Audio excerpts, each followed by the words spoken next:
today we are going to discuss today and tomorrow we are going to discuss about life of Maharaja Parikshita. Actually, this subject matter cannot be spoken for 2 days. It needs minimum at least 7 days because so many chapters are there and so many things are in much detail. But still, we are going to squeeze it all in 2 days. Let's see how it goes. I'm going to try my best to serve all of you.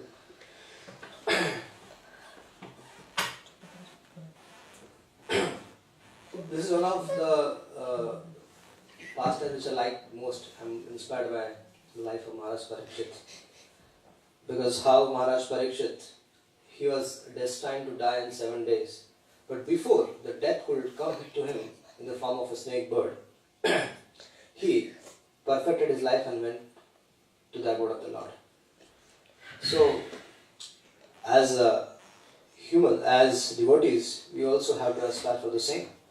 That before our death, which is destined, the death is destined. We are going to die on a certain day. So before that, we should try to perfect our lives by taking shelter from the Bhagavatam, just like Maharaja Parikshita did. Despite of all the situations we have in our life, our responsibilities for our house, for our officers, and so many things, business and so many things, but still, we should try our best to exalt ourselves in the hearing from the Bhagavatam, reading about it, and then speaking in the assembly of Vaishnavas. Simply by doing this, we'll be able to perfect our lives. So, how Maharaj Parikshita perfected his life? So, what was his, how did he take his birth, and what were different activities he performed? So, all these things we will try to discuss in the next 2 days.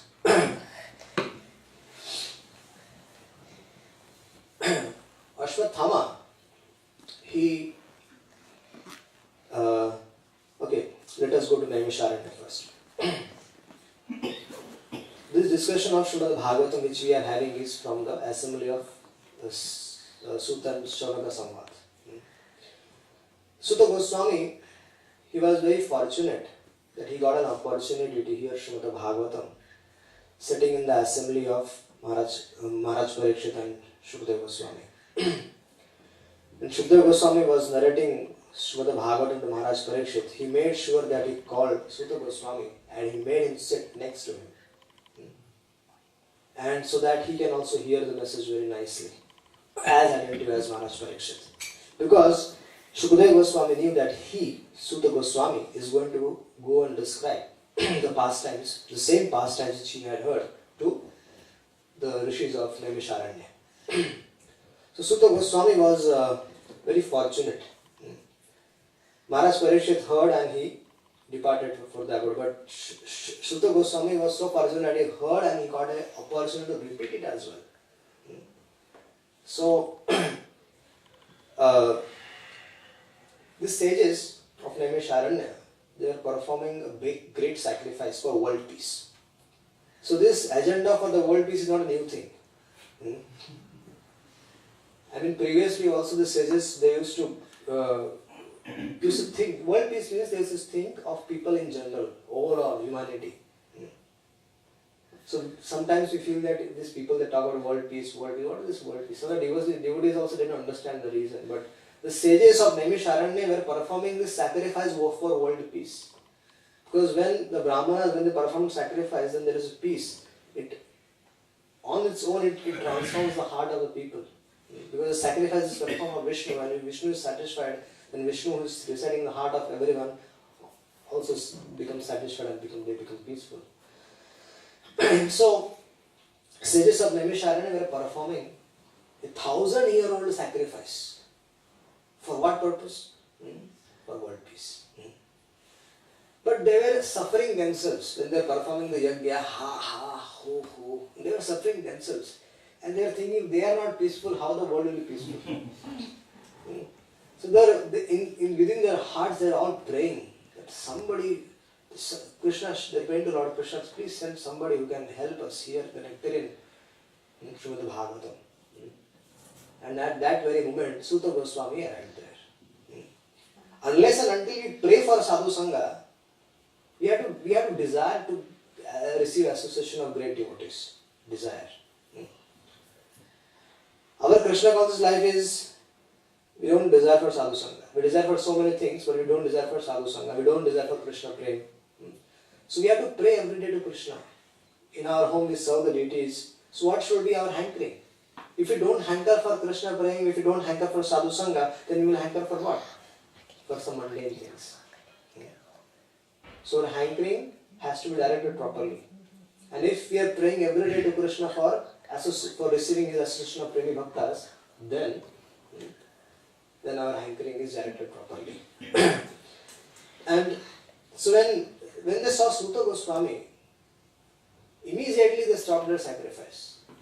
It was not that they told Suta Goswami, no, you have come very fortunate, please join us, sit with us. No. They knew who was Suta Goswami. And he was coming from the assembly of Maharaj Parikshit's assembly of where Shukdev Goswami was speaking Bhagavatam to him. So immediately they stopped the sacrifice. Some of the acharyas say that they brought buckets of water and they pour it in the sacrifice, and they stopped it completely. So, and they offered the dandavats to Suta Goswami, and 88,000 rishis assembled there. They selected one person who will ask questions on everyone's behalf. Imagine 88,000 people are sitting in the assembly, and there is one speaker, and then someone has to ask questions, and so many hands will be raised, and then answering will be difficult. So similarly, so they appointed one person called as great Shaunakadi Rishi, and Shaunakadi Rishis they started questioning Suta Goswami, and this is how our Bhagavatam begins. Questions by the sages. So these questions, the sages are Shaunakadi Rishis. So here, Shaunakadi Rishis, they have heard about Maharaj Parikshit. So they are very, very eager to hear about Maharaj Parikshit. So they inquired from Suta Goswami, please tell us something about Maharaj Parikshit. Tell us how that great devotee took birth. We heard that at the time of his birth also, he was associating with the Lord. And throughout his life, he never forgot the Lord Krishna. Because the circumstances were such that he could always remember Krishna.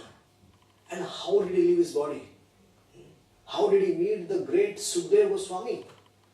The Maharaj Parikshit is a Kshatriya, and Shukdev Goswami is a Paramhamsa Vaishnava who just travels, wanders around throughout the whole universe. Yes, Shukdev Goswami used to go throughout the universe preaching. He even Shukdev Goswami, before he met Maharaj Parikshit and he narrated the Srimad Bhagavatam to him, he went and spoke 14 lakh verses to the Gandharvas and Yakshas. And he also met Agastya Rishi. In Ajamal's pastime, will find that Shukdev Goswami mentions that he heard this Ajamal pastimes from Agastya Rishi. Similarly, he has been associating with so many sages and receiving the transcendental knowledge from them. So although he is 16 years old, just like Krishna keeps himself always 16 years old, similarly Shukdev Goswami is also 16 years old, always. Just like 4 Kumaras, they are always 5 years old. They like to be like that. Similarly, our Shukdev Goswami is also like that. So we have to understand that Shukdev Goswami was not, sometimes people misunderstand that Shukdev Goswami directly came out from his mom's mother. He went to forest and directly came to meet Maharaj Parikshit. No, it was not like that. When Shukdev Goswami, he as soon as he came out from the womb of his mother, he went to the forest, that's true. And Vedavyas was behind him. But then Vedavyas, he couldn't, when he was not, it was difficult for him to get back his son, then he did a trick. He requested 2 of his disciples to narrate, to chant 2 verses, Aho Bhakyam Stanakalakutam and Varahapidam Natmarvapu Karnayo Karnikaram about Putana Udhara, and the second verse is about the beauty of the Lord. And whether he has to go and recite these 2 verses in the forest, and he will come back. And then these 2 disciples of Vedavyas, they went to the forest and they sang these verses of Srimad Bhagavatam.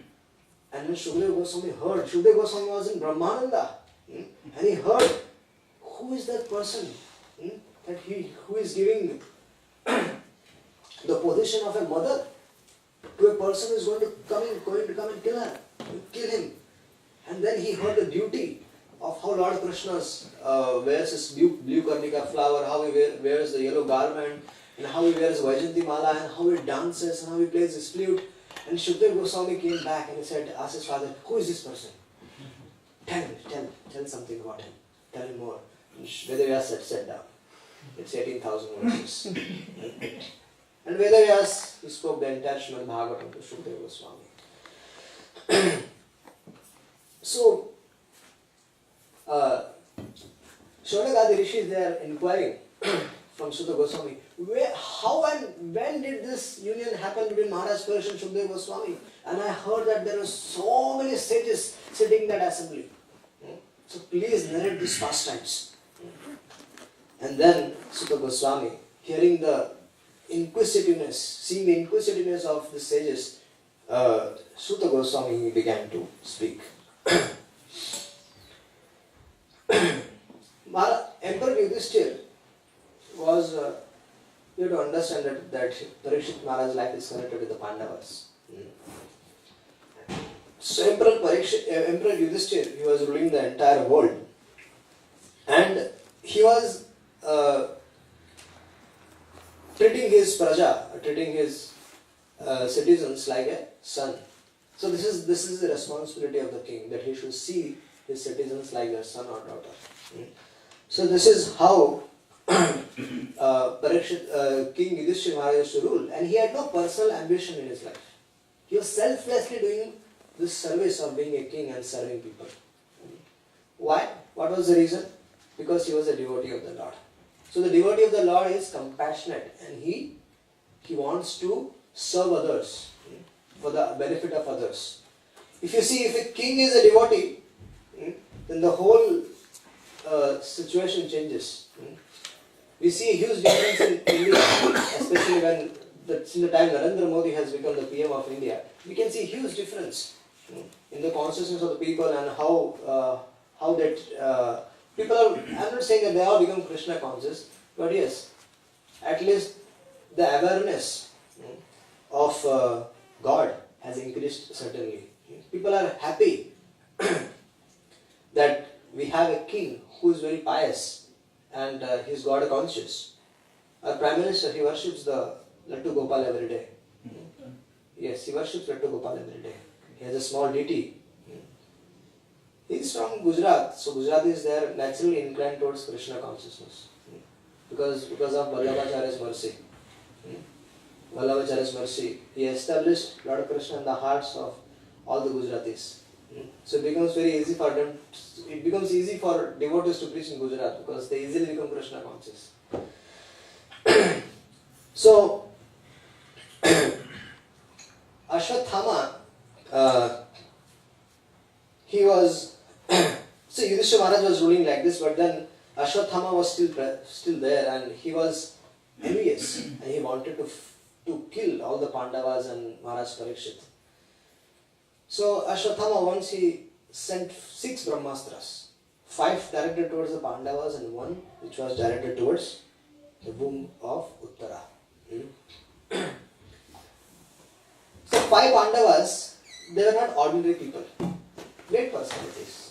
But when all of a sudden the 5 Brahmastras, not 1, not 2, 5 Brahmastras were coming towards them, so they were helpless to do anything. So at that time, the only thing they could do immediately was to take shelter of Krishna. So Krishna, with the help of Sudarshan Chakra, he counteracted all the 5 Brahmastras. This is how powerful and Brahmastra is millions of times powerful than this Chintu-Pintu nuclear weapons. So we cannot compare Brahmastra to even this nuclear weapons. Brahmastra has the capability to destroy the whole universe at one time. It has that, it is so powerful. We cannot even compare, because Brahmastra is the power of Brahma. Power of Brahma is there in this. The power of creation, creator, Brahma is there in that, Brahmastra. So it is very, very powerful. And Uttara, so Krishna saved Pandavas, and then Uttara, she understood that there was a Brahmastra which was directed towards her womb. Parikshit, the son of Abhimanyu, he was there inside. And she came running. And Kunti Maharani was offering his prayers and she came running. So Kunti Maharani was witnessing, Kunti Maharani was already glorifying the Supreme Personality of Godhead for with all his pastimes and so many things, and she was praying, you are the Supreme Lord, and how have you protected me and my sons? You are even more merciful to us than Devaki. Because you spend more time with us than Devaki. And so Uttara, she came running and she prayed to Krishna, oh Krishna, please protect my son. Let me die, I have no problem. But this Vanshaj of the Pandavas should be protected. So Krishna, understanding the need of the time, he personally entered the womb of Uttara. Few people will see this. Because Kunti Maharani could see this, and all the great, the Pandavas saw this, that Krishna was there in front of, in the chariot, but at the same time, they saw that Krishna entered the womb of Uttara. And how he was protecting Parikshit Maharaj by circumambulating him. And he had two weapons. For the Pandavas, he used only one weapon, Sudarshan Chakra. But here he was using his club and Sudarshana both. With club, he was creating like a rolling star. When we have that, what is it, Fulbaji? Sparklers. So we do that, and there is a rolling star. So similarly, the Supreme Lord was, with his club, he created a rolling star and he was protecting Maharaj Parikshit in the womb of the mother. So one might question, why was the need? Sudarshan Chakra was enough. Lord wanted to make sure that if this Sudarshana fails, then something else also should be there with him. So the Lord wanted to make sure, it was never going to fail. But still, it is Lord's compassion towards his devotee that he wants to make sure that I want to protect my devotee. This is the nature of the Lord. So when we become his devotee, we have to understand his nature. When we hear all these pastimes of how Krishna is so loving and caring, how is he protecting his devotees, then our love for Krishna increases. That is why we have to hear Srimad Bhagavatam. If you don't hear Srimad Bhagavatam, then you will be engrossed in mundane things and unwanted talks and unwanted things. So it's better that we discuss Srimad Bhagavatam, hear about it, speak about it. So by this we'll be coming in contact with so many great personalities from the Bhagavatam. Prahlad Maharaj, Dhruv Maharaj, Jad Bharat, all the Pandavas, we are actually associating with them. Because Srimad Bhagavatam is not mundane literature. It is a book incarnation of Lord Krishna.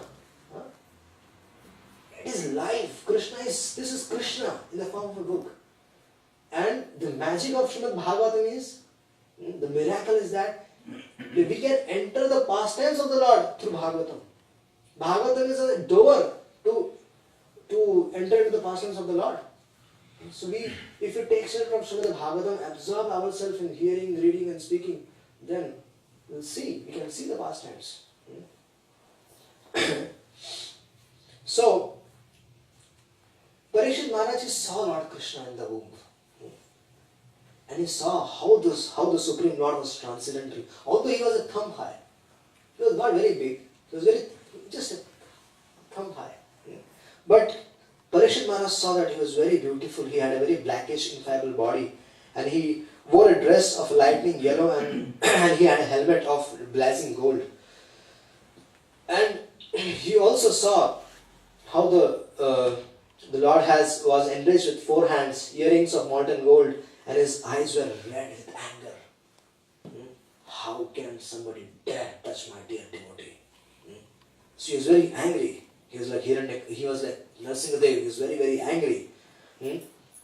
And the child was observing him very, very closely in the womb.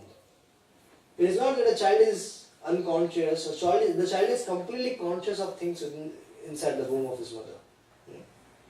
Only thing, he could not speak because he is inside the womb and in a different situation. But he's the sanskars, or he start receiving the associations in the womb itself. So that's why it is requested, especially to the devotee mothers, that they should be always absorb themselves in very positive atmosphere. They should not be in a place where lots of sense gratification is there, because the child in the womb is associating with it. So, Lord protected him, and then Lord disappeared from the eyes of Maharaj Parikshit. So, when the auspicious time, when the good signs of the Zodiac gradually evolved, this Vanshaj of Pandu took birth. And King Parikshit was, King Maharaj Yudhishthira was very, very satisfied by the birth of Maharaj Parikshit. So he invited all the Brahmanas, and Yudhishthira Maharaj knew that what kind of charity has to be given. So he gave lots and lots of charity to the Brahmanas, and everybody who came in that assembly was very, very pleased, very, very happy. So he gave Brahmanas charity, gold and so many things, and satisfied them, cows, and he requested the Brahmanas to bless the boy. That bless, because or if he receives the blessings of the Brahmanas, then he will become a devotee of the Lord. That's why we ask for blessings. What else can be the blessings? Was Yudhishthira Maharaj had some lack of, he was just poor person? Then he was saying the Brahmanas, at least I am poor, at least bless him that he can become a rich person. It was not like that. The blessing was only for one reason, that the son Parikshit become a devotee of the Lord. So, there is still a custom, as soon as there is a birth of a child in our family, what do? We take out a birth chart and we try to find out from the great astrologers what is this child's future. So Yudhishthira Maharaj, all the Brahmanas were there, he requested them, so please tell something about this child. How is this child going to be? And the learned Brahmanas, they started glorifying the child with few verses. Now see this Parikshit Maharaj, they started comparing Parikshit Maharaj. Parikshit Maharaj had qualities of so many personalities. In so many personalities, good qualities are there in that one Parikshit Maharaj. So what is that? He is saying, Partha Prajavita Sakshad Ishvaku Reva Manava Brahmanya Satya Sangascha Ramo Dasharat Tirthaya. The Brahmana started saying, O son of Pratha, O Maharaj Yudhishthira, this child will be exactly like King Ishvaku, the son of Manu. And in maintaining all those who are born and also following the Brahmanical principles, he will be like Dasharati Ram. Now we have to see who is Ishvaku. We will try to highlight all these personalities whom Maharaj Parikshit is in compared to. So King Ishvaku is the in the beginning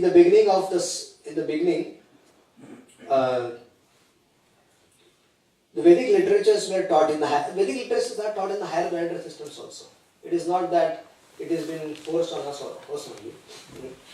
It has been taught there also, and from there actually the parampara is coming.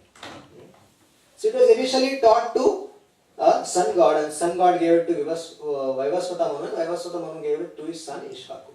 And this is how we are getting. This you also understand from Bhagavad Gita. And Ishvaku Maharaj was very learned in Bhakti Yoga, and he knew the science of Krishna consciousness because he has heard this. In the month of then Parikshit Maharaj is compared to Lord Ramachandra. In the month of Chaitra, on the 9th day of the growing moon, in Treta Yoga, the Supreme Personality of Godhead, Lord Ramachandra appeared. And Lord Ramachandra, he was Maryada Purushottam. His incarnation was very special, and he appeared to teach the humanity about how Especially the Grahasthas, he taught so many things. Still, he is ideal in so many ways. In fact, in all the ways. We don't follow, that is our problem. And he became a very good disciple. He served Vishwamitra Muni. When he was with Vishwamitra Muni in the forest, every day Lord Ramchandra and Lakshmana, they used to press Vishwamitra's feet. Every day. And Vishwamitra Muni used to say, now go. It's enough. And still they used to continue. Even after saying, after 1 hour, still they used to continue. And then after forcibly, Vishwamitra used to say, go now, go and sleep, it's too late. Then Ramchandra and Lakshmana used to get up. And then Lord Ramchandra used to sleep and Lakshmana used to press his feet. And that used to continue throughout the night. Lakshmana used to never sleep. So, this is how our serving mentality should be. When we see devotees, this is how we should greet them with respect. And if we see seniors who are advanced in Krishna consciousness, when we know he is advanced than us, then honestly we should try to serve him by all respects. Then, once Lord Ramchandra, or when he was with Vishwamitra Muni, they heard about that King Janaka's daughter Sita was getting married. But there was an Swayamvara. Not Swayamvara, it was not Swayamvara, it was a competition, and whoever breaks the bow of Lord Shiva, then he can marry Sita. So Lord Lakshmana and Ramchandra along with Vishwamitra Muni, they all went to Janaka's palace, and then Lord Ramchandra easily picked up the bow and he broke it. And he got married to Sita. Then Parshuram, the most angriest among all the Kshatriya warriors, he got upset and he came there and said, who is this Ram? There is only one Ram in this whole universe. It's Parshuram. Ye dusra Ram kahan se aa gaya? So he chastised Ramachandra and he told him, if you can break Lord Shiva's bow, this is Vishnu's bow, try this and show me how can you break this. And as soon as Parshuram gave the Lord Vishnu's bow to Lord Ramchandra, immediately he saw the universe will fall. And then he was surprised and he said, oh my God. and he bowed down at the lotus feet of Lord Ramachandra and excused himself. So this is how he performed this heroic pastimes. So this Brahmanas are saying that your Parikshita Maharaja is going to be like that. He's going to be very heroic and he's going to be like Ramachandra. And he is the protector. Lord Ramchandra used to worship the Brahmanas, he used to protect the cows. He was a lover, he was Brahmana Dev. So he was also, all the incarnation of the Lords are Brahmana Dev. It is not that only Ramchandra, but all of them. And he killed Ravana. Krishna, Lord Ramchandra went to the forest when his father Dasharatha sent him. So the main reason, internal reason was that he wanted to kill the demons. And while doing so, to take the revenge, Ravana kidnapped Sita. So Lord Ramchandra built a bridge floating on the stone, floating on the ocean. And still that bridge is visible. Sometimes, yesterday a devotee asked me a question in manner, the day after that, how can we prove to the people that the God exists? And then we have to tell them that we see the Ram Setu, description of Ram Setu in Ramayana, and we can show them that the Ram Setu is there. Similarly, we can tell them that the description of Vrindavan is there, and we can see Vrindavan Dham is there.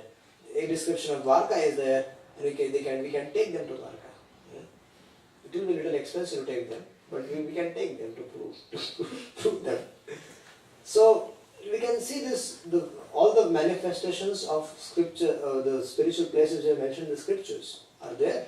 So we can easily relate to it. In this way we can help others to understand. the presence of God, the existence of the God, and that the scriptures are not false, but they are true.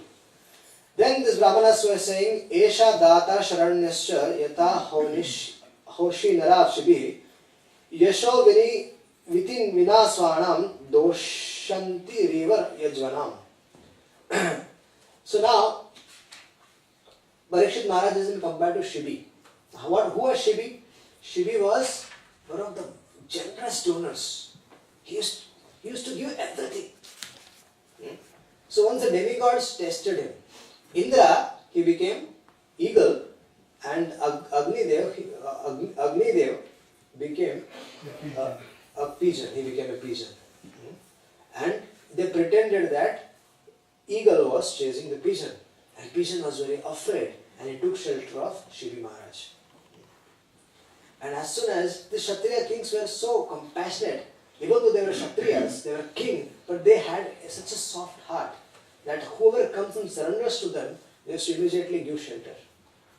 So this was the point Brahmanas wanted to make, that he will give shelter even to the age of, even to Kali Yuga in near future.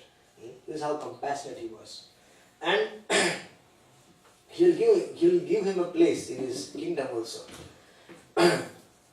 So, the pigeon, to give shelter to this pigeon, eagle asked, no, I want this pigeon itself. Then she said that I can give you anything. Then he said, okay, give me your flesh.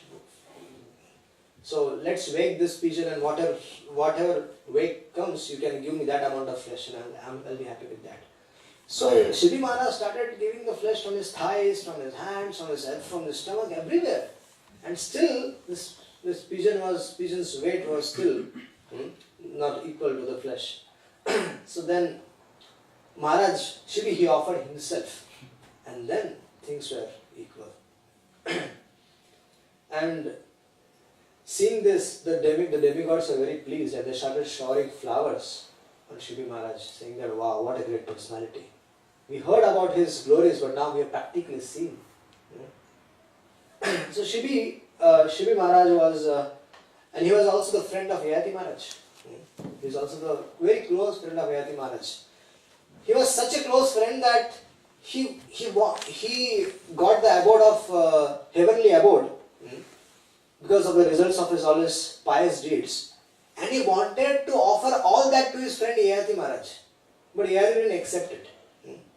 And he is currently serving as an associate of Yamaraj. This is the glories of Shivi Maharaj.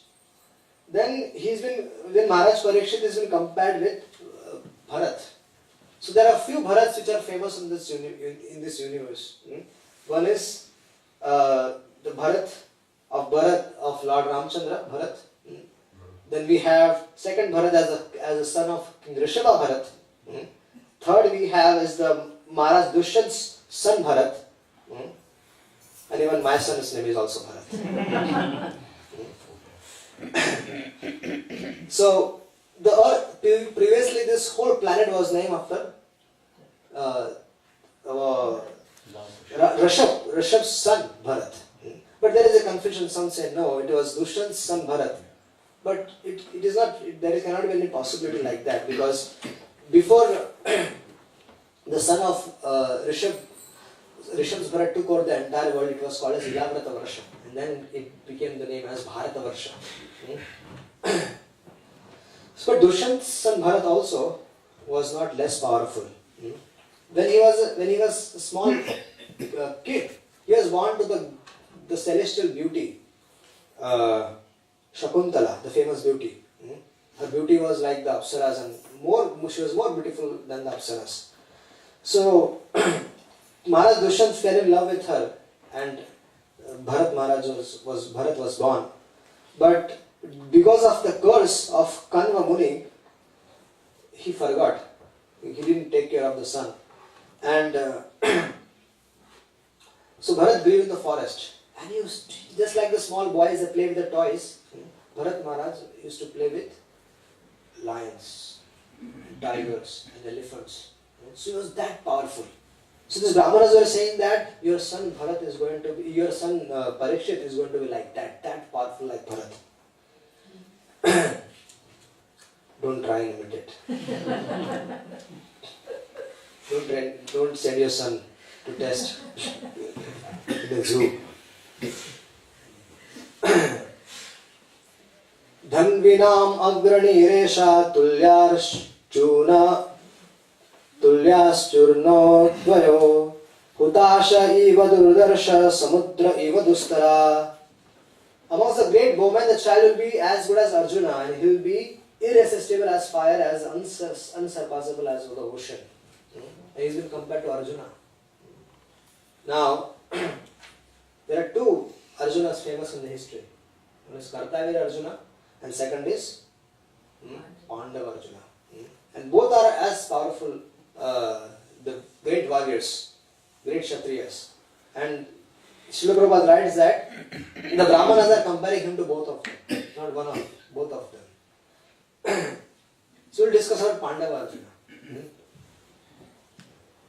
So Arjuna was born of Kunti. Kunti Maharani had her blessings that from Durvasa, by serving Durvasa, she received her blessings that whichever demigod she called, that demigod would give her a son. So she called Indra, and Arjuna was born. And since Arjuna was connected to Indra, during the time of his birth, appearance of the birth of Arjuna, the whole, all the planet, all the demigods, they came there to celebrate the birthday. Because he was connected with Indra, so Indra came and Indra requested everybody should come. My son, Baba, she's my son, everybody should come. Sometimes the rich people, they have their children get married. So they want to make sure that all the VIPs in the country should be there in my son's marriage. So here Indra wanted to make sure that all the VIPs of the whole universe should be there in the planet. In the birth of, during the time of birth of Arjuna.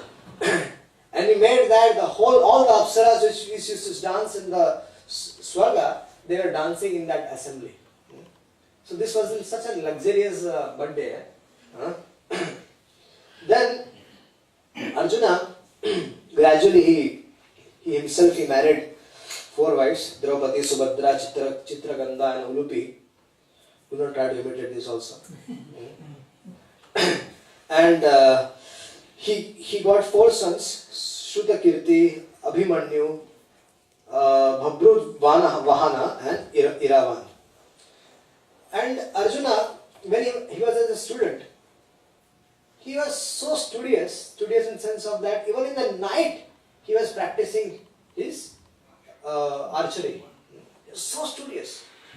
And Dronacharya was very pleased with him, and he became so dear to Dronacharya that he gave his entire blessings to Arjuna. Even he didn't give that to Ashwatthama, his own son, but he gave that to Arjuna. When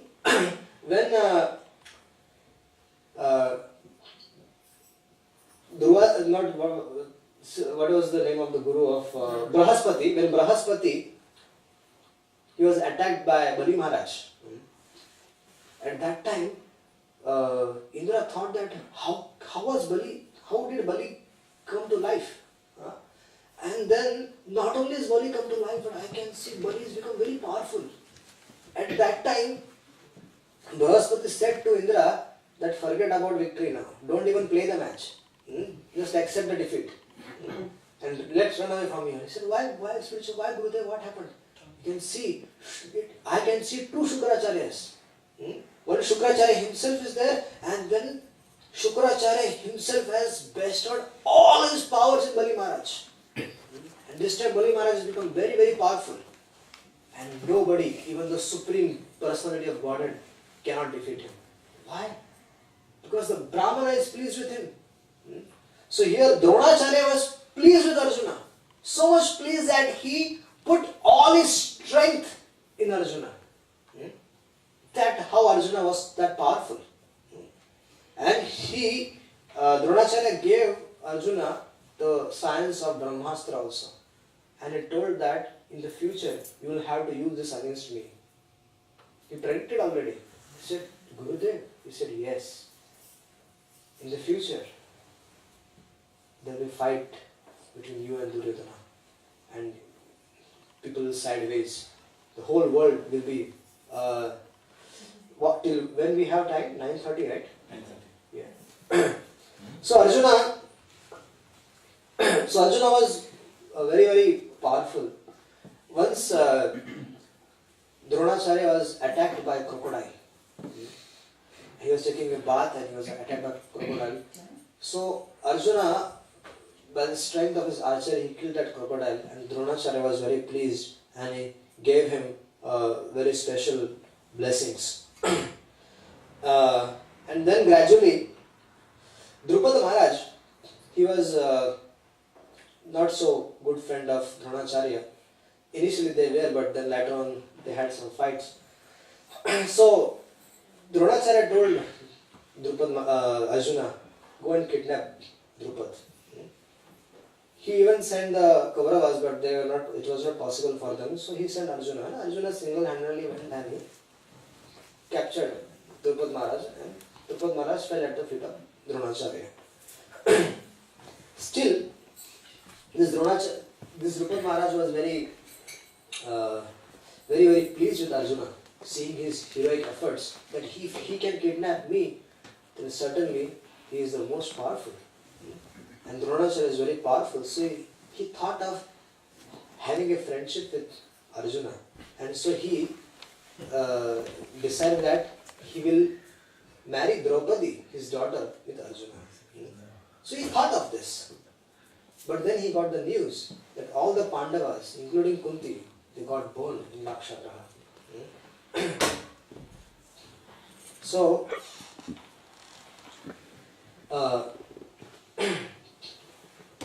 all this Drupad, when he heard this, but he was very sad. But he had faith. It is not possible that Arjuna can die. Why? Because Krishna is present and Krishna will protect the Pandavas. Because Pandavas are famous for one thing, they are devotees of the Lord. So I will arrange such a ceremony which can be only won by Arjuna. So he made an arrangement. He tied a fish, a fish competition wherein he tied a fish on the ball, on a roller, and the archer has to look in the water and pierce the eye of the fish. So it was such an interesting competition, and it was not practically possible for everyone to do that. If it was possible, it was for Arjuna only. So Drupad waited, and all of a sudden a Brahmana came there. And the Brahmana said, I want to try. And Brahmana successfully, he pierced the eye of the fish and he married to Draupadi. And as soon as he married to Draupadi, all the Kshatriyas, they started saying, who is this? Who is this? Who is this? How can a Brahmana come and take away Draupadi? It's not possible. Krishna was sitting in the assembly and told Balram. Balram was also getting excited. Who is this? Krishna, who is this? He is my devotee, Arjuna. Oh, so Pandavas are alive. Of course, thou. How can you even think that someone will try to dare kill my dear Pandavas? They are alive. And where is Bhima and everybody? They are all there, don't worry. So, this is how the great Arjuna was. And the Brahmanas were comparing Maharaj Parikshit to this Arjuna. And Arjuna, gradually Arjuna, he got so many blessings from the demigods, he got so many astras from the demigods. So once Lord Shiva hearing his glories, Lord Shiva wanted to test Arjuna. So he once came and he had a fierce and intense fight with Arjuna, Lord Shiva. Itna ghamasan yudh ho gaya, but still Arjuna became victorious. Because Arjuna, when he was fighting, he was completely depending on the Lord. And there was no chance that anybody in the universe could defeat him. So Lord Shiva was very pleased with him and he revealed his identity and he gave him the Pashupata Astra. In this way, Arjuna received benedictions from so many people, so many sages and so many demigods. Once Duryodhana, he was kidnapped by the Gandharvas. And when he was kidnapped by the Gandharvas, the news came to Yudhishthira Maharaj. And Yudhishthira Maharaj said, Arjuna, go and protect Duryodhana. Then everybody started questioning, why are you protecting? Let him be killed. It is nice. Duryodhana will be killed, it is good. Then he said, no. This is a family matter. He is still our brother. And when somebody outsider trying to come and disturb us, then we will protect him. He is our brother.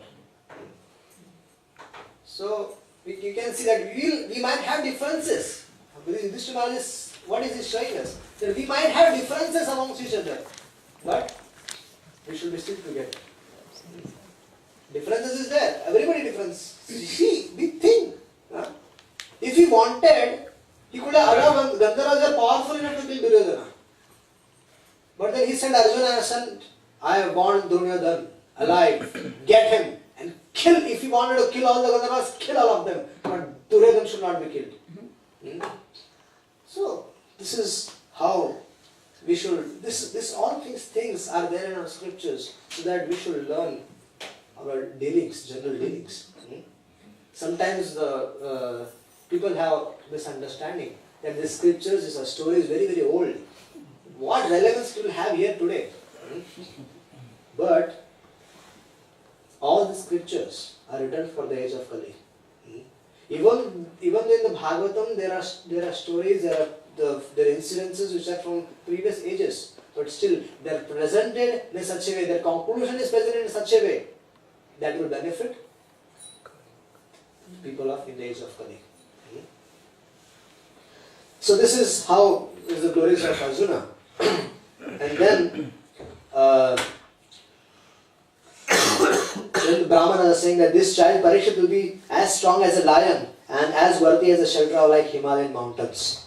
Then they said that this child will be like the grandfather Yudhishthira or Brahma in equanimity of the mind. I could have discussed this, we are having less time. So let's go ahead. Then they said, Ramana said that this child will be as good as Lord Krishna by following in his footsteps. As good as Lord Krishna.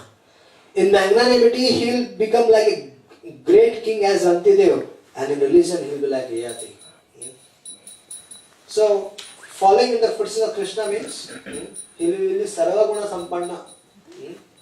Krishna is complete. Krishna's birth, activities, pastimes are all transcendental. Janma karma chame divyam eyam vidi tattvada tektva deham punnam janma naiti maam sojam. Here, the janma karma chame divyam, Krishna is saying. So, his devotees, his pure devotees are also transcendental.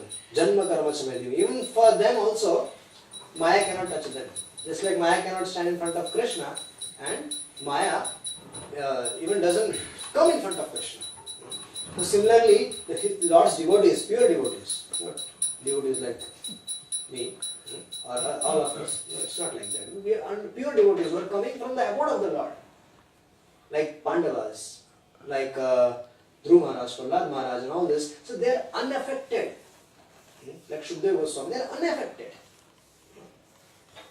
by Maya. Maya cannot touch them. It is not possible for Maya to touch them. Actually, Prabhupada, all these great sadhus, they are very, very special. They have the same business what Krishna has. Krishna's business is to attract the conditioned souls. So the sadhu's business is the same, to attract the conditioned souls towards Krishna. So, here, Maharaj Parikshit will compare to Rantidev. Sir, Rantidev Brahman was a great liberal king, and he was glorified by Krishna himself, by Vashishta ji. He got the heavenly planet simply by serving Vashishta ji. And then he is compared to Bali Maharaj. In patience, he is like Bali Maharaj, and a staunch devotee of Krishna like Prahlad Maharaj. So, you can see number of qualities Maharaj Parikshit is having. In short, the Brahmanas were saying that this is another Bali, this is another Prahlad, this is another Rantidev, this is another Shivi, this is another Brahma, this is another Yudhishthira Maharaj. Same. So all the qualities were there in Maharaj Parikshit. similarly, we also want to become like Parikshita Maharaj and become like the devotees of the Lord, then we have to hear Srimad Bhagavatam. If we come in contact with Srimad Bhagavatam, we'll become in contact with all these great personalities, and by hearing about them always and always, again and again and again and again, what will happen? All their qualities will come in us. Because we are associating with them.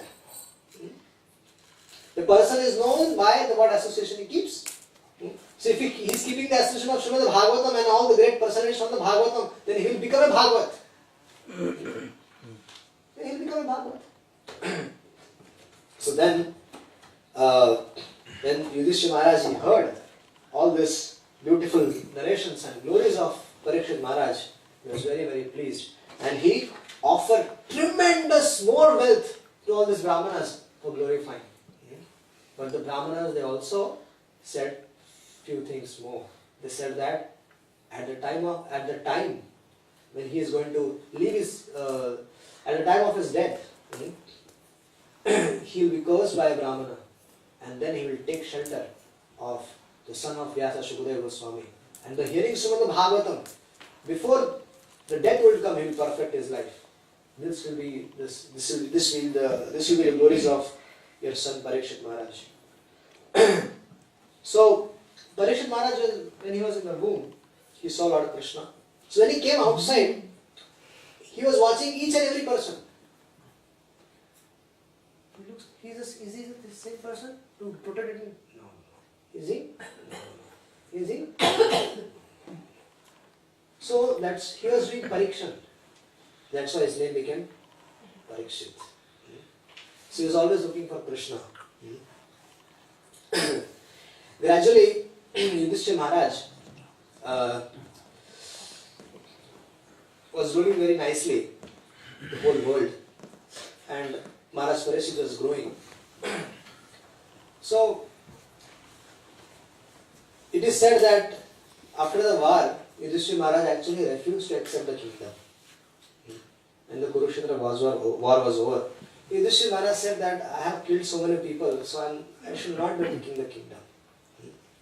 But then Lord Krishna tried to explain him. Bhaumi Rishi tried to explain him. Vedavyas tried to explain him. But still he was not really convinced. Then finally Krishna told Yudhishthira Maharaj, you don't have faith in me, right? You don't have faith in this Vedavyasji. He was wrote thousands of scriptures. You don't have faith in him. You don't have faith in Bhaumi Rishi. But do you have faith in Vishnu Pitama? He said, yes. Vishnu Pitama, yes, I have faith. Will you accept the kingdom if he says? If he says, then I'll accept. If he says, I have done the right thing, then I'll accept. So they all go to Vishnu Pitama, and Vishnu Pitama said that this person, this boy, this Krishna, he is supreme personality of Godhead. He is the source of Narayana. And if he is saying you to accept the kingdom, then you should accept it. Because whatever he says is dharma, whatever he says not to do it is adharma. In simple words, Yudhishthira Maharaj. Whatever you have seen has simply happened by the sweet will of this great person, Krishna. So Yudhishthira Maharaj got convinced and he accepted the kingdoms. And gradually he performed Ashwamedha sacrifice and so many sacrifices. But for these sacrifices, lots of wealth was required. Because lots of donation was to be given to the Brahmanas. So Yudhishthira Maharaj requested his brothers under the direction of Krishna. They went and brought lots of wealth from the north, which was left by Maharaj Marutta, King Marutta. And then they performed the nice sacrifices and everything. And after ruling for a long time, the time came when the Supreme Personality of Godhead, he disappeared. Lord Shri Krishna disappeared from the planet. And Yudhishthira Maharaj, he sent Arjuna to Dwarka to find out what happened exactly. Why they are not getting any news from Dwarka? What happened? Go and find out, Arjuna. But everything was over. All the associates of the Lord already departed. Lord Krishna departed. And Kali Yuga appeared.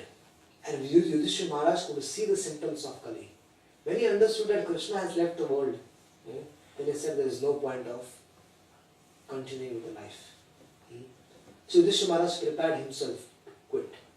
And how he prepared himself? He gave up his throne to Maharaj Parikshit. And then he did a yagya. And for the Vanaprasthas, to take Vanaprastha, there is a yagya, Prajapatya sacrifice. Maharaj performed Prajapatya sacrifice and placed in himself the fire of quitting the household life. And in this way he wore torn clothes. The emperor of the whole world, he wore torn clothes.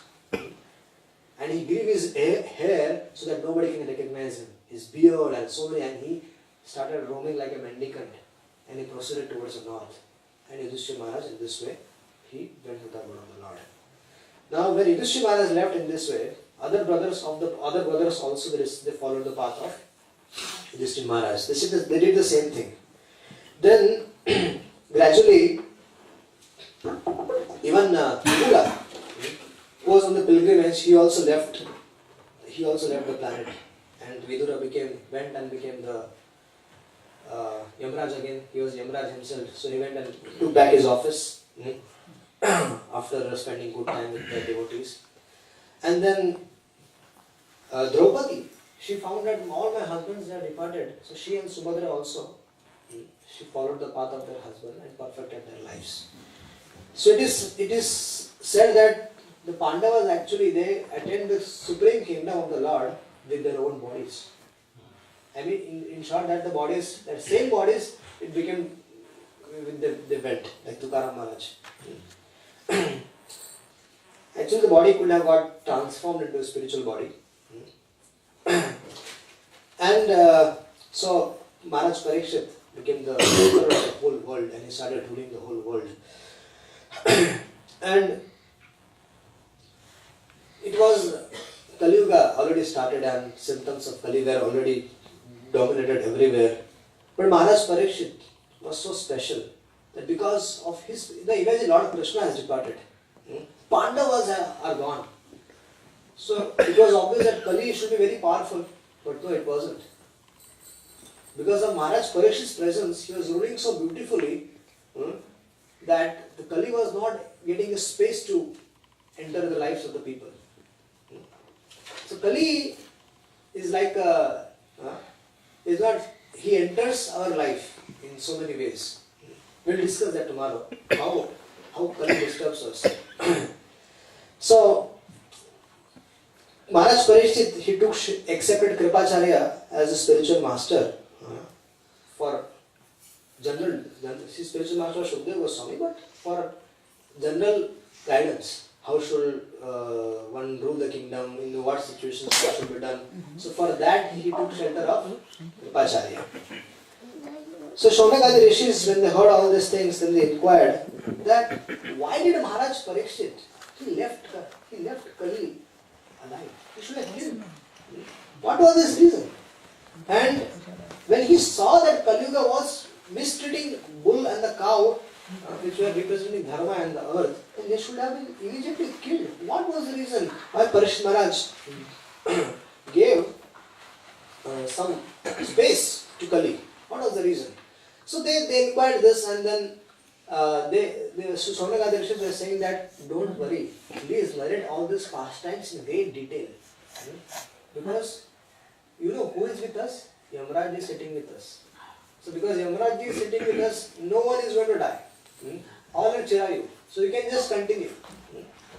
Yes, Yamraj was sitting in the assembly of that. He was sitting in the assembly. It is mentioned. As long as Yamraj who is sitting with us, so there is no question of Mrityu. So the office is closed. So Sutta Goswami ji, please describe all these pastimes elaborately.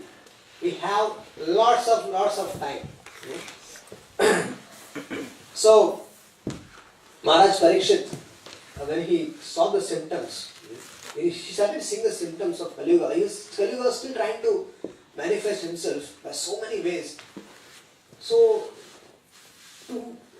just like the kings, they used to travel. Even though everything was peaceful in the kingdoms, still they used to travel to check. The police, we have so many police vans. Even there is no complaints. Nobody is calling them, but still they patrol. They go. They travel here and there because of their. As soon as the car arrives, if a person is planning to do something, he will not do. If a police van arrives, and if a thief is planning to do something, still he will change his plan. So Maharaj Parikshit, he was traveling like this throughout the whole universe. He took his sword and he started traveling. and while traveling, he met so many kings. He was actually traveling on a big visa. Actually, everybody accepted Maharaj Parikshit as the emperor of the whole world, but still, to make sure that this is happening, the kings used to travel. And then when he was traveling through various places, he was hearing about the glories of Pandavas. All the kings, they used to say, oh, our ancestors, they participated in the war. We were on the sides of Pandavas, and we heard about your glories, Maharaj Parikshit, how you were protected in the womb by Lord Krishna. So we are very, very fortunate to have you as your emperor. And many places when Maharaj Parikshit used to travel, they used to hear a few more things. They used to hear how the Supreme Lord Shri Krishna became the servant of the Pandavas. How he was the Supreme Lord. Even the Durga, Lord Shiva, Brahma, they were all his servants. But he was in the house of Pandavas and he was serving as a messenger. He was serving as a friend. He was serving as a chariot driver. And so many ways he was serving the Pandavas. In so many ways he was serving the Pandavas. So by hearing all these things, Maharaj Parikshit was very, very happy and very, very joyful. And he was thinking how fortunate he is. Lord Krishna is connected with his family. And all the glories from all the places, Maharaj Parikshit became overwhelmed with the devotion to the lotus feet of the Lord. So let him be overwhelmed, because now situation is going to be intense tomorrow. He will be now he is traveling on Digvijay and he is meeting all the devotees and all the Rajarshis who are glorifying the Lord. And now, but tomorrow, he will come across Kali and he will see that Kali is trying to kill the cow and the bull, who are in the form of Dharma and Mother Earth. So this will take a pause here. And if you have any questions, you can ask. Thank you very, very much. Hare Krishna. Hare Krishna. Jai Shri Prabhupada. Jai Shri Nitai Gaurachandra. Any questions?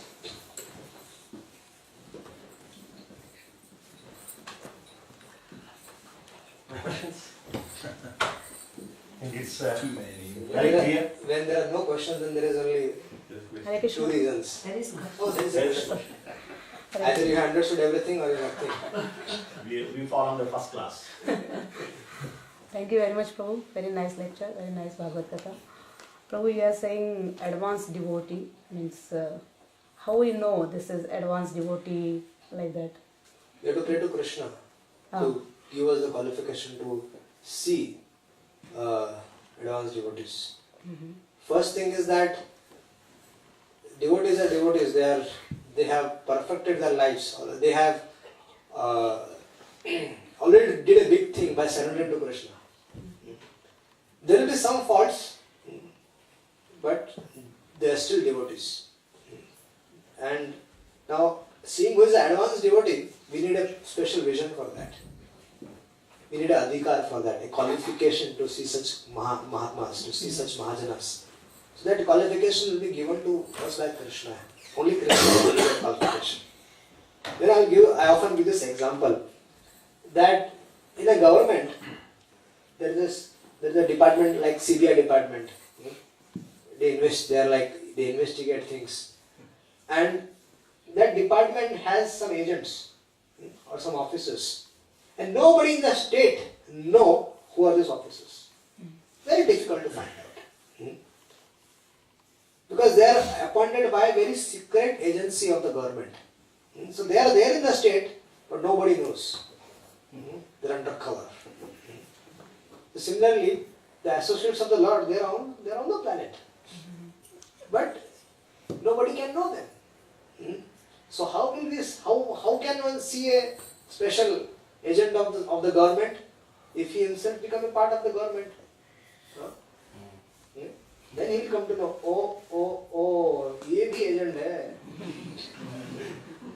So similarly, this is just an example we are trying to give, that if we want to see them, we have to sincerely hanker for it. We have to pray to Krishna.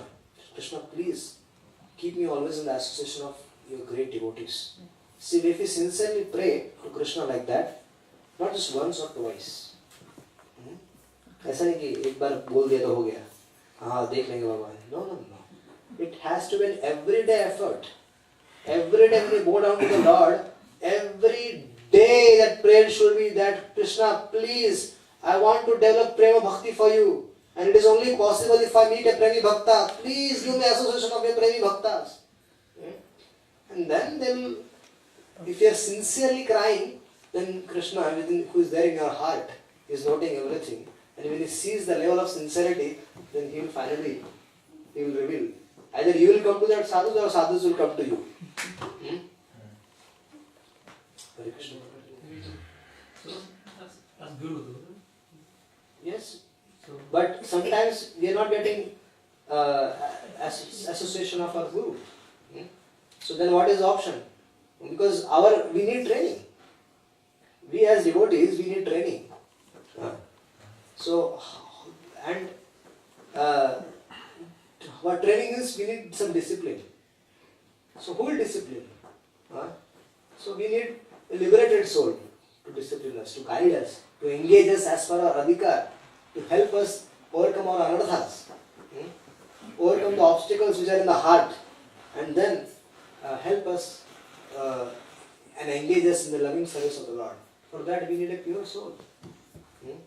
So for that we have to hanker. So Krishna will send. It doesn't mean that we disregard our spiritual master. No, it is not like that. There is Shiksha Guru and there is Diksha Guru. This is the Shiksha Guru. So we are seeking for Shiksha. So we are praying, Krishna, please send someone who can help me cross this ocean, who can train me. So the Shiksha Guru Krishna will send. Thank you. Yes, sir. Yes, Prabhu. One question. See, Yudhishthira Maharaj, he himself is Dharma personified. Yeah.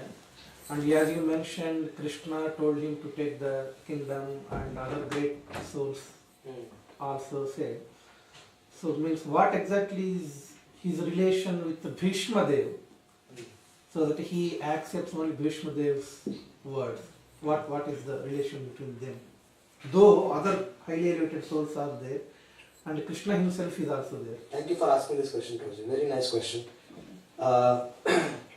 Actually, imagine that, that Krishna is trying to explain something to someone and he is not getting convinced. Very different. Supreme personality of Godhead, who is there as Paramatma in the hearts of all the living entities, he is trying to convince someone and he is not getting convinced. Before he tried to convince, once he went as a peace messenger and he tried to convince Duryodhana. Duryodhana, please. But Duryodhana said something. He said, Krishna, आप जो बोल रहे मेरे पल्ले नहीं पड़ रहा. Whatever you are saying, I cannot accept. I am not able to accept it. He said, oh, Krishna said, why? You know dharma, you know what is adharma also, you know what is dharma also. He said, yes, I know what is dharma, I know what is adharma. But I cannot apply my mind towards dharma. He said, why? Because the person who is sitting in my heart is not allowing me to do so. Janami dharmam nachame pravritti janami dharmam nachame. That is the shloka in Mahabharata.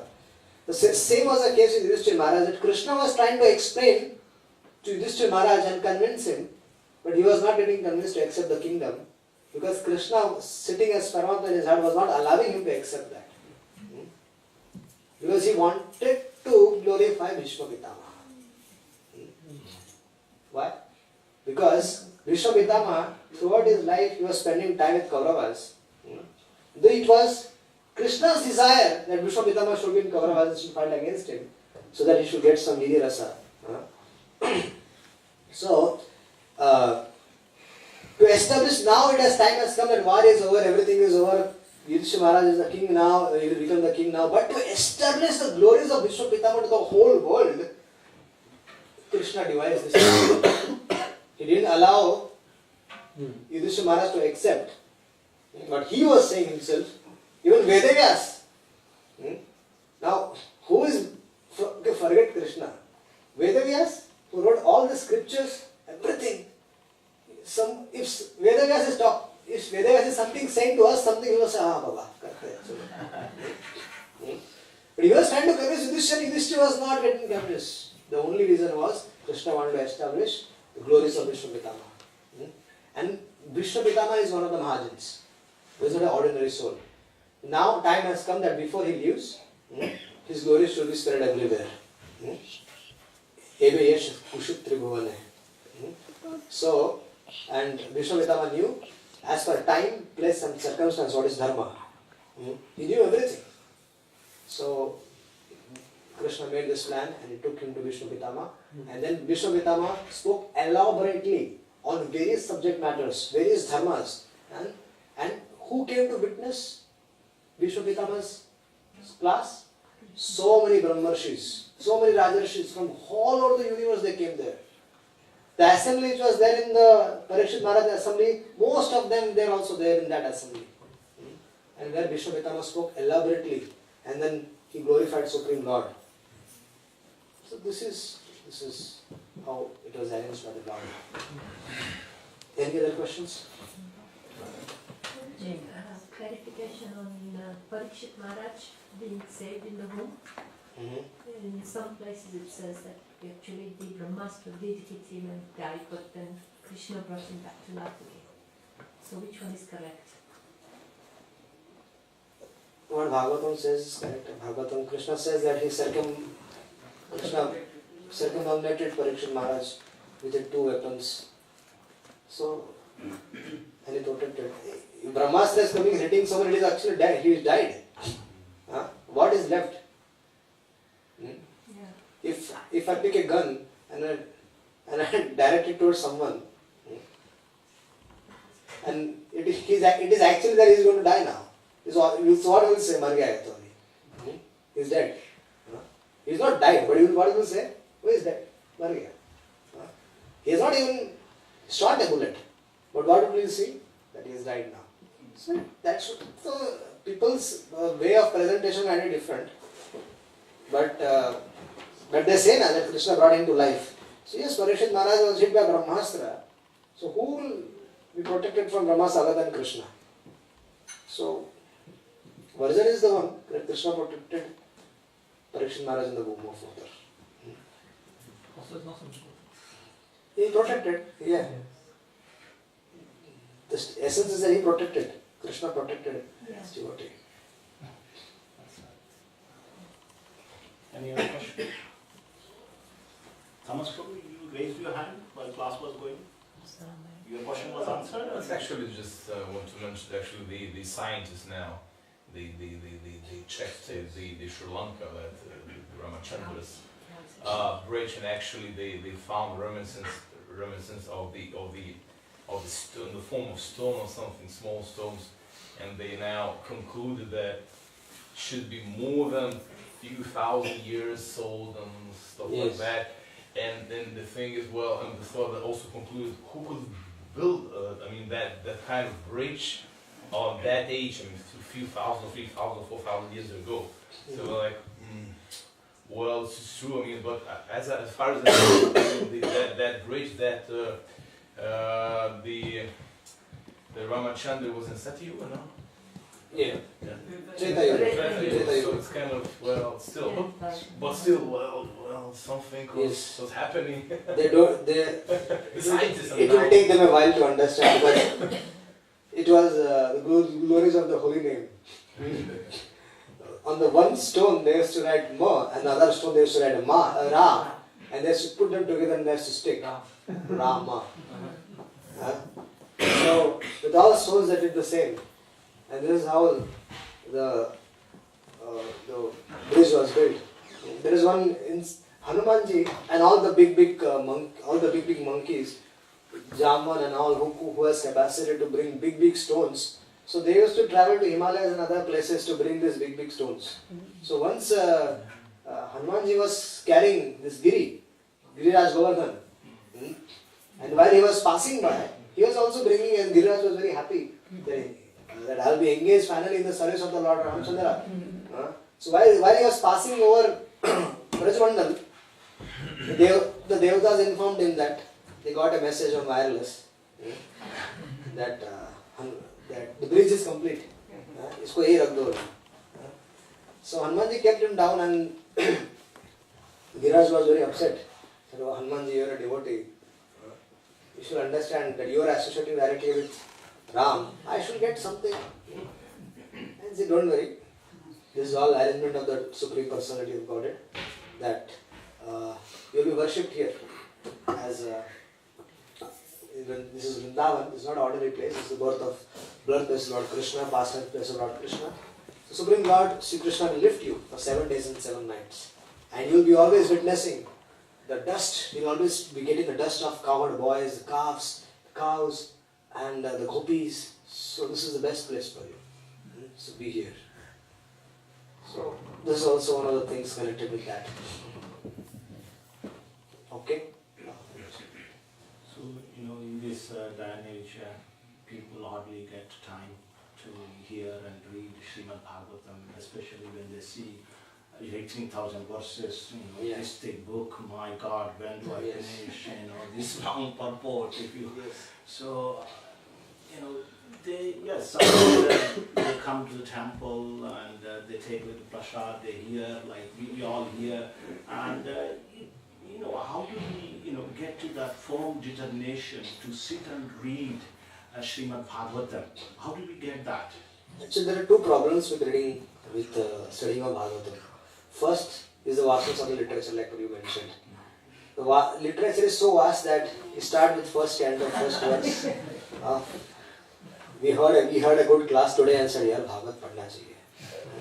We tell to ourselves, okay, we go to the first verse, first chapter, first canto, and open the first verse with a big purport. And after 15 minutes, we say to ourselves, "Oh, aaj ke liye kafi hai." And then gradually somehow we complete the first verse in the next 10 days. And then we go to second verse, again big purport. I think these are the two biggest purports in the Bhagavatam, otherwise everything purports are okay. So gradually, the second problem is that gradually as we keep on going, it doesn't happen in 5 months or 6 months time. It takes years, 2 years, 3 years, 4 years to complete the reading of the whole Srimad Bhagavatam. Second problem is that if you are in the 6th canto or the 7th canto, we don't remember what is in the first canto. After going through all the entire Srimad Bhagavatam, the only satisfaction is that kar liya yaar, ek baar kar liya. And you know what we do? बातों में हम लोग बोल देते हैं, you know what? I completed once the reading of Bhagavatam. Once I read, I have read once. But if we ask you, so where is this chapter from? Where is this incident from? We won't be able to tell. Forget about a shloka. If I tell you the incident also, which canto is it, will be difficult to find. There is a solution. We have designed a self-study course on Srimad Bhagavatam. It is free of cost. We don't charge. 1200 devotees are reading with us Srimad Bhagavatam. A very easy way of studying Srimad Bhagavatam. Prabhuji will arrange within this week, probably, or the next Friday, Saturday, Sunday. We'll have a special session for discussing how to study Bhagavatam. Various ways of studying Srimad Bhagavatam. Then how and why, especially for the people who are giving classes, who are devotees who are giving classes. We have this Bhagavad teacher training course. We gave in manner. The Bhagavad teacher training course is for those devotees who want to give classes. They are very eager. They want to give. But there is no they don't know how to do it. So we are helping them with, first thing is for a teacher, he has to first read. So various ways of studying Srimad Bhagavatam. That is the first thing. Second thing is, we have to, how to make notes. Why and how to make notes on Srimad Bhagavatam.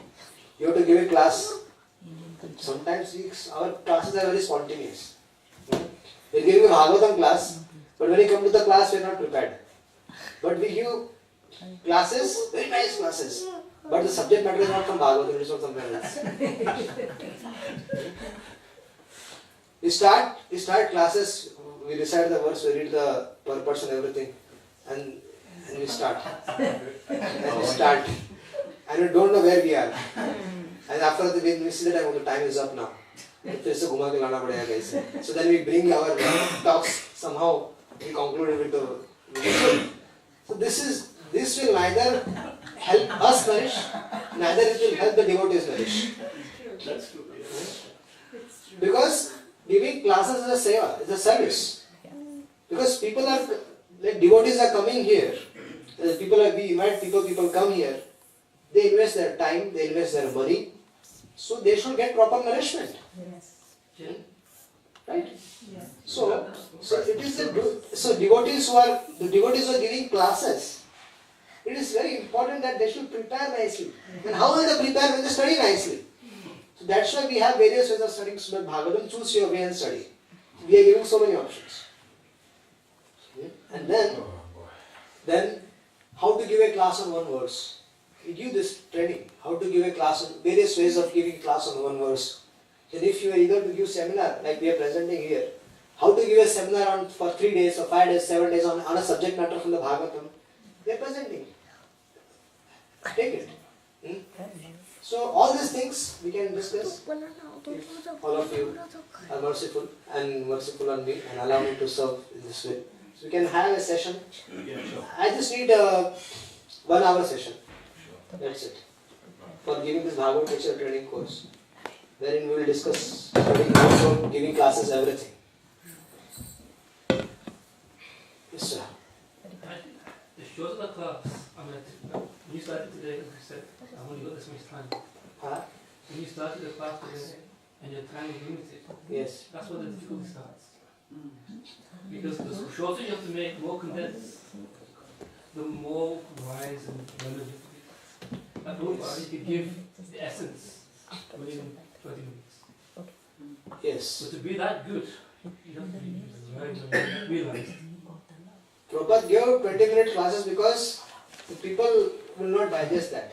Yeah, so there's still power in that. Power was, but that, what Prabhupada did, what Srila Prabhupada did, these days when he preached to the new people, first thing is you don't have also faith that if I tell about Krishna to this person, he will not accept only. First we are convinced ourselves that he will not accept. So then what second way? Which is the second way? That इसको आयुर्वेद के बारे में बताया घुमा देते हैं, इसको योगा के बारे में बताया यहाँ पे घुमा देते हैं. Then we say, oh, this temple is a yoga temple, you know. All Ayurvedic doctors are there inside.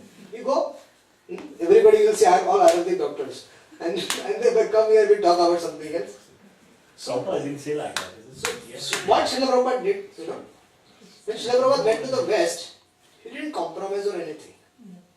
Yes, initially what did he do? He did kirtan.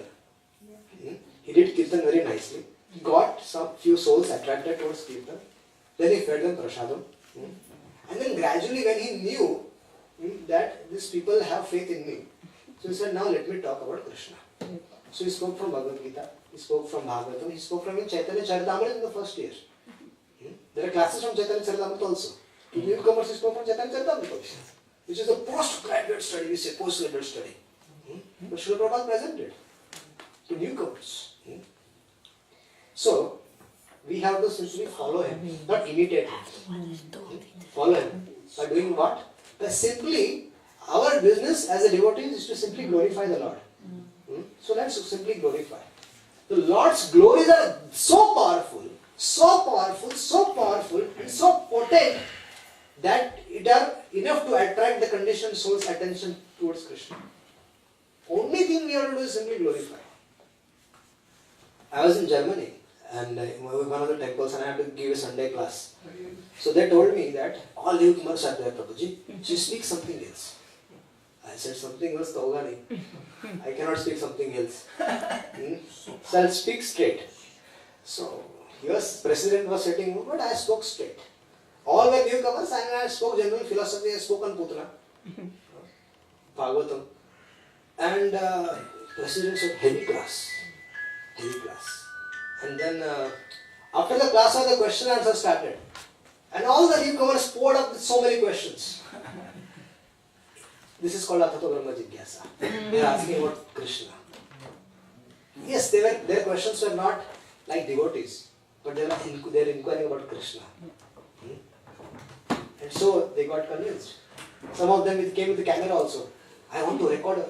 Can you come to the side? I will record your questions. I want to ask so many questions. So this is how we have to simply glorify the Lord.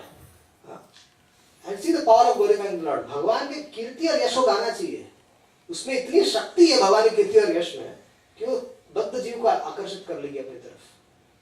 When you say bad जीव, what do you mean by that? Conditioned souls. Conditioned souls. English, so some of So yes, I'm sorry. Of course, it can attract everyone. Yes, Even in the English glories, also it can attract. the glories of the Lord are so powerful, so potent, it can attract anyone towards it. Only thing we have to do is glorify the Supreme Lord. In case of Prabhupada, just a comment, like his character was so exemplary. People loved them. People loved Prabhupada. That was the main reason. Everybody just got attracted. His character was so exemplary, apart from Krishna Katha. Yes. So the preacher, that is the main thing, they did whatever Prabhupada said. Whatever Prabhupada said, they did it. Because the character was so exemplary.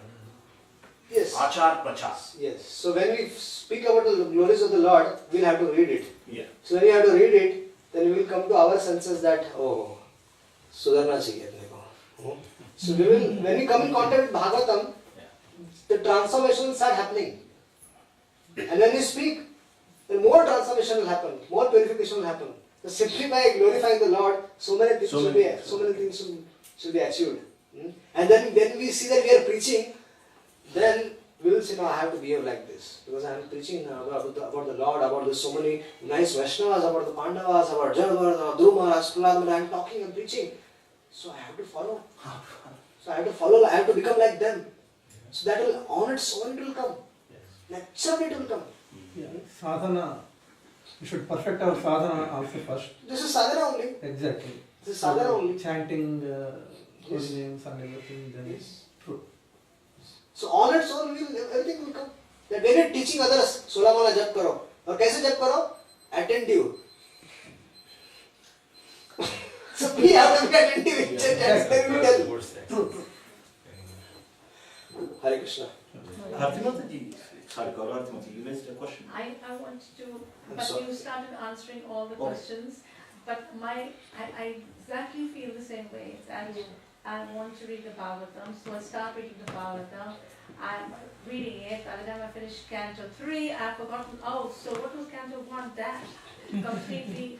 I can reach wherever I am, but I still can't say that I forget. So in a very short, Yes. 5 lines or a summary, if it is possible. Just spend 1 hour with us and you will be convinced with everything. Okay. When we do this course of Bhagavad Teacher training course, Yeah. it will have everything. Very, very. We will give you 4-5 ways of studying different simple ways of studying Srimad Bhagavatam. Fine. And you will be convinced. Because so many devotees. I agree with it. Not even the Bhagavatam class, but when we sometimes have Bhagavad Gita class even at the temple, and somebody will start with a verse, but then after the verse, it's gone off to something else, and then it's brought back literally exactly like that. It Our course is designed after studying so many people. Yeah. and you would go to another class and it is precise, short, to the point, only what was related to the verse, and the verse is finished, you could actually move on to the next verse.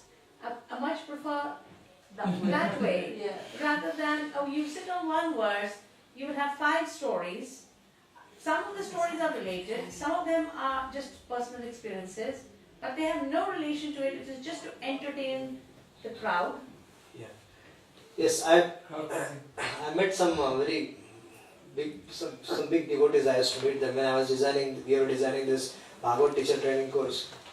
So I used to ask. So many people were giving classes. I used to ask them their inquire from them what is their mood and this, and to try to scratch a bit. So some of the understanding are that devotees, they get tired in their offices and everything, so they want some comedy. So when they come, we should give some comedy also. We should give them comedy. So but this comedy is not going to help them nourish, neither it will transform their heart. This is not going to help. So we have to give them Bhagavatam. And in Bhagavatam everything is there. In Bhagavatam there is everything. All the rasas are there. Hasya rasa is also there in Bhagavatam. So It's a comedy that carrier. that It's a carrier. So the substance has to be pushed through the comedy if you're going to do it. yes. You have to be very Yes. Because otherwise it will be like a 3-hour comedy movie. Hare Krishna.